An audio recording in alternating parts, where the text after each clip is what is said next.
बिल्कुल। और इस बीच एक बड़ी खबर आ रही है, जरा जल्दी से दर्शकों को इस बड़ी खबर के बारे में जानकारी देते हैं। देखिए 100 घंटे से ज्यादा हो गया है रूस और यूक्रेन के बीच ये महायुद्ध जो है वो लगातार जारी है और अब उम्मीद की किरण अगर कहीं से दिखाई दे रही है तो युद्ध के बीच पहली बार रूस यूक्रेन के बीच में अब से करीब 2.5 घंटे के बाद दोपहर में बातचीत होने वाली है।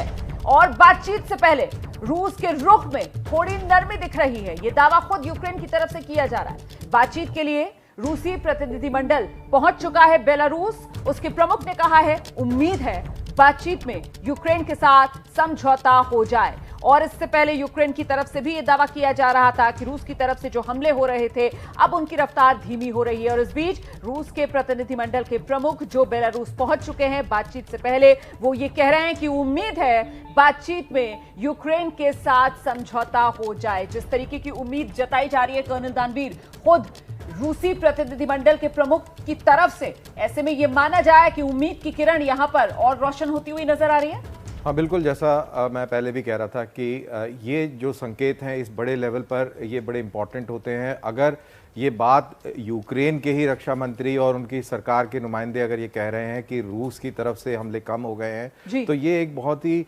पॉजिटिव संकेत के तौर पर देखा जाता है, समझा जाता है। और बिल्कुल उम्मीदें बढ़ रही हैं कि वहाँ पर कोई समझौता हो जाए, क्योंकि इसमें हज़ारों लोगों की जान और माल का ताक पे लगी हुई है। तो ये बहुत ही इंपॉर्टेंट है और सारी दुनिया ये चाहती है कि जल्द से जल्द ये युद्ध किसी तरह से खत्म हो। बिल्कुल, बातचीत का टेबल भी तैयार है, इंतजार हो रहा है यूक्रेन के प्रतिनिधि मंडल का पहुंचने का सर। लेकिन इस पूरे मामले में जिस तरीके से रुख दिखाई दे रहा था रशिया का कि पहले तो वो बैकआउट के लिए तैयार नहीं था, अब बातचीत के टेबल पर तो दोनों देश पहुंच रहे हैं, लेकिन क्या शर्तें वही रहेंगी जो शुरुआत से रशिया की थी इस पूरे मसले को लेकर?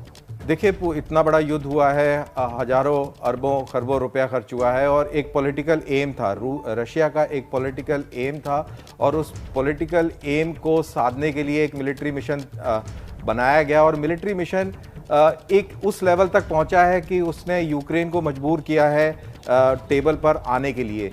तो ये पूरे जो जितने भी आपके पास नेशनल पावर के एलिमेंट्स हैं उनका इस्तेमाल करके आप ये स्थिति को यहाँ तक लेके आए हैं। तो ये आप बगैर पॉलिटिकल मिशन को अचीव करें आप छोड़ देंगे, ये तो मैं नहीं मानता हूँ। तो इसलिए यूक्रेन को नेटो की सदस्यता या नेटो में जाने की जो इच्छा है उसको शायद त्यागना पड़ेगा।